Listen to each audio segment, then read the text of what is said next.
Let's be real for 1 second. How comfortable are you being just with yourself? No music, no noise, no one watching you, no one giving you validation. It almost feels too still, right? And you start to feel anxious, not because you don't have the habits or routines, but because you don't emotionally feel safe. Self-love is not the same thing as self-care. You can have the routines, the face masks, the deep, long showers, and the organized room, but inside your mind can still be a mess. Self-care is the external things you do for yourself, whether or not someone's watching. Our brain processes this as self-love because we are doing things other people don't do for ourselves. But why do we still feel mentally unsafe? Because you didn't do the internal work, and honestly, that's the scariest part.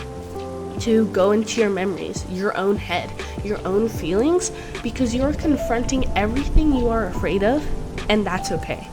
Self-love is the voice in your head that when you make a mistake, when you achieve something, when you feel humiliated, when you compare yourself, when you scroll, and it makes a decision either to judge you or to support you. And it's hard. It's almost like you're having a second person in your own life who knows everything we've done and still makes decisions of right and wrong every day.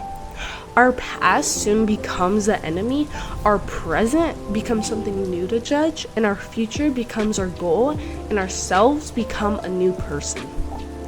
Self-love won't be the same every day because we have different energy capacities every day. Therefore, we won't have the same capacity to interact with ourselves. And we have to acknowledge that that is normal. It is normal to feel good and bad all in the same day, or have mixed emotions because we are not robots, but humans. The inner voice isn't just an inner voice. Like your inner voice, yes, that's the one with the doubt, the whispers of can they do it? The moments of being a personal cheerleader aren't just a voice or mechanism used, but it's actually your past self communicating with you. Think about it, that doubt of you can't do that came from an earlier moment in life when you did something similar and someone or something made you feel insecure. People start out, I like to say, pure as a baby. No technology, no bullying, no doubt, no anything. They're just people who are living life. When people, environments, words, change, and religion come in, that's when your inner voice is created. Your brain takes all of the feedback to heart, building a previous version of yourself that was less experienced and didn't know anything before. Therefore, now you will try to avoid a mistake. And our mind keeps this person and adds on feedback, criticism, and phrases that shape our habits throughout the years. Think about it when you, I don't know, make a friend group and your inner voice tells you they have to like me. Why? From a previous experience that you had with a friend group and you found out that they didn't like you, which kind of crafted your way into where you are right now and how you react. They have to like me soon starts into deeper phrases like I have to change myself for every person and I have to be perfect to be liked just from that one experience. Isn't that kind of crazy? Like from one experience you gain a lifelong fear of being disliked by others, and that's why it's so hard to get rid of.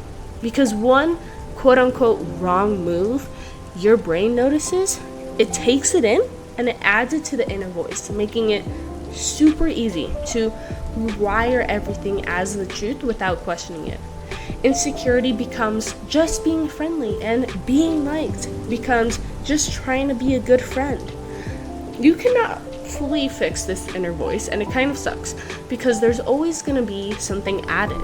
And that's okay. It actually makes it easier for us to recognize our patterns and insecurities and improve them.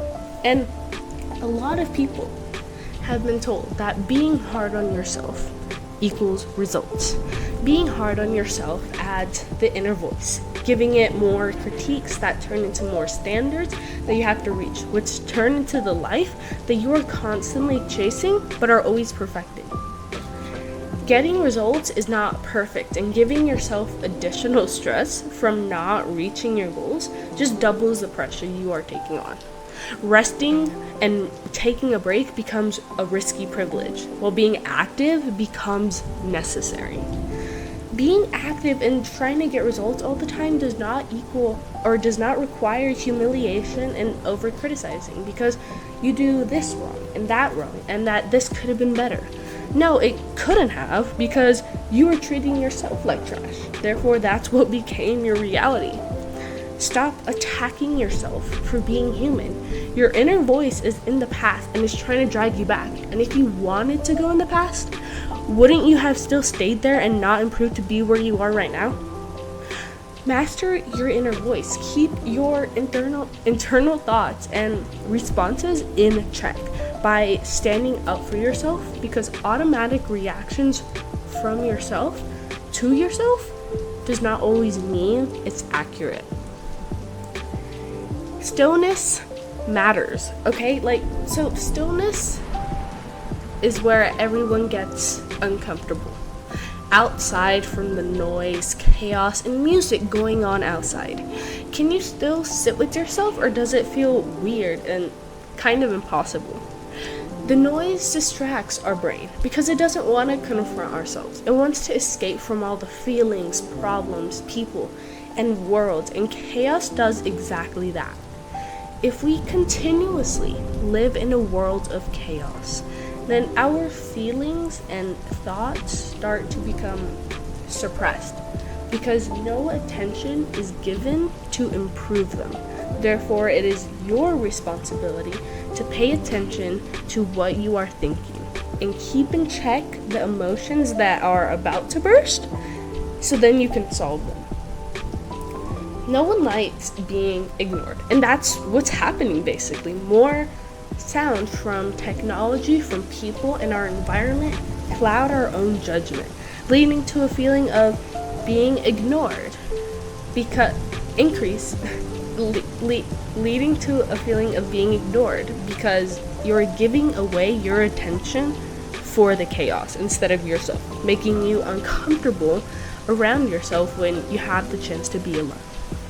You can just stop when you're still. There's no rush or urge to get out there or to be out there or to socialize or to have fun with other people. It's just the enjoyment of being alone with yourself with no noise.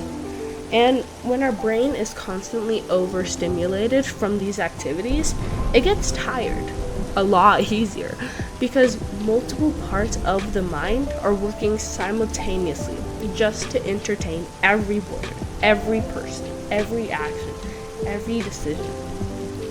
Stillness isn't being isolated, it's being grounded with yourself and knowing when to take a break from the world and to just stop for a second so that your mind feels clear.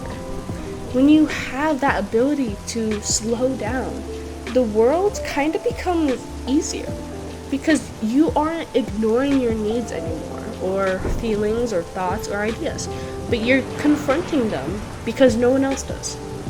Taking the time to work on yourself very deeply and your mind nourishes the life that you want in a way that doesn't feel rushed, but moved and decided with intention. Everyone has the potential to be who they live up to, or at least close. But having potential and potential itself isn't doing the thing.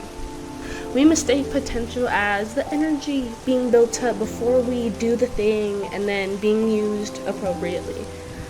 But it's always there. You and everyone else has the potential. And in our minds, we just see our natural talents like that and instincts and mistake that for just being us. The brain sees this and categorizes it as something normal. That's why when you are applying for a job and you exceed expectations, or you unexpectedly win make the game winning point after losing a lot of times. People call it potential. You don't realize it because it's been normalized, therefore it doesn't matter. And we start to focus on other stuff. But that potential to do something is not the same as actually doing it. The only way to actually do the thing is to do the thing. Potential is a tool, and potential can motivate you and improve you, but it won't lead you to doing the thing.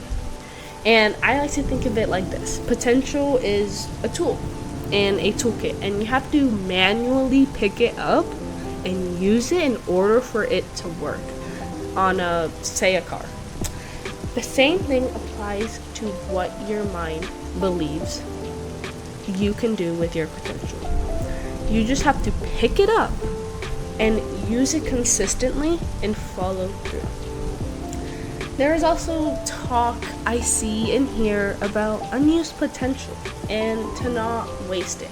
And this kind of sets invisible standards already in your mind on top of the standards that you have from your parents, from school, from university, from your job, from literally everything that make you believe that I won't have potential if I keep wasting it.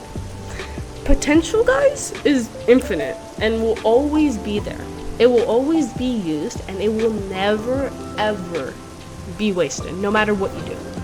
It is used as motivation when it should be used as your basic human right. Potential is in the mind. However much you think you have, you actually have. Because your brain already believes it, and your brain doesn't want to fight, and it believes it's what you deserve. And that's why being able to master your mental self-love capacity is huge. Because what you think you deserve is in your own hands, and it's in no one else's. Now, this episode didn't talk about the unseen stuff, like the anxiety, the giving up, the losing, the humiliation. But it did talk about how to make every one of those processes in life seem easier by giving your mind and yourself love. You are not navigating anything alone in life. You have your brain to help you and to be a steady post for when you feel unstable. Your brain is, I think, the only other person who actually sees what you're going through every single day. Mental self-love does exist, and it does matter because it's a necessity to not only yourself, but the process of healing. This is your host of the Blueprint to Success podcast, signing off.